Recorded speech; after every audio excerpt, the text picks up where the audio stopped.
இது வந்து 2016 போகணும்னு நினைக்கிறேன். 2016 ஆகஸ்ட் 14 அந்த ஒரு மிகப்பெரிய ஒரு இழப்பை இண்டஸ்ட்ரி நாங்கள் பர்சனலாக எல்லோரும் சந்தித்தோம். அந்த தருணம் அப்போது எனக்குலாம் ஞாபகம் இருக்குது. ஒரு 2 நாள் கழித்து செல்வமணி சார் எல்லோரையும் அசோசியேஷன் கூப்பிட்டாங்க, டைரக்டர் அசோசியேஷன் கூப்பிட்டாங்க எல்லோரும் போயிருந்தோம். சார் உடனே ஒரு விழா எடுக்கணும் முத்துக்குமார் சாருக்கு அப்படின்னு சொல்லி இதை இனிஷியேட் பண்ணதே முதல்ல செல்வமணி சார் தான் ஃபஸ்ட்டு. ஆக்சுவலாக வந்து அவங்க தான் வந்து இதை இனிஷியேட் பண்ணி இதை உடனே கொண்டு போனோம்.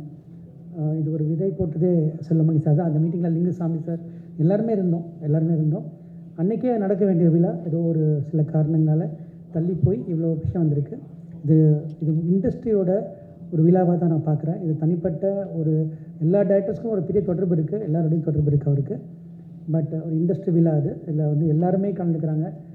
குறிப்பாக சொல்லணுன்னா, நான் இப்போது சொன்ன ஒரு ஃபோன் தான் பண்ணேன் லிங்குசாமி சாருக்கெலாம். அவங்க வந்து இது எங்கள் ஃபங்க்ஷன் அப்படின்னு சொல்லி என் வீட்டு ஃபங்க்ஷன் சொல்லி தனஜயன் சார் இருக்கட்டும், சரி செல்வமணி சார் இருக்கட்டும், உதயகுமார் சார் எல்லாருமே சொல்கிறேன்.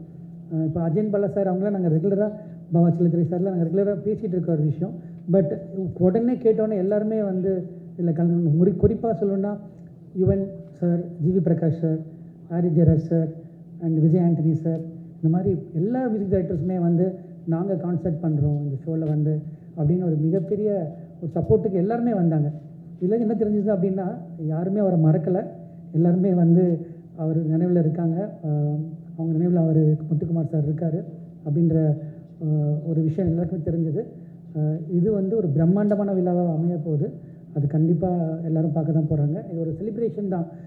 நம்ம மார்னிங்லாம் முடிஞ்சிருச்சுன்னு நினைக்கிறேன். நம்மளோட இந்த மார்னிங் முடிஞ்சு அவரை வந்து இப்போது செலிப்ரேட் பண்ணுற தருணம்னு நினைக்கிறேன். அவரோட அந்த வரிகளை, அவரோட இலக்கியம் சைடாகவும் சரி, சினிமா துறை சம்மந்தமாகவும் சரி, 2 சைட்லேயுமே அதை நம்ம கொண்டாடணும்.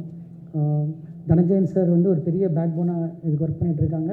And ACDC team please support this. And அவங்க குடும்பமாகவும் சேர்ந்து இதை பெரிய வெற்றியாக மீடியா மூலியமாக நாங்கள் கேட்டுக்கிறோம். இதை பெரிய வெற்றியாக அமையணும். நன்றி, வணக்கம், தேங்க்யூ.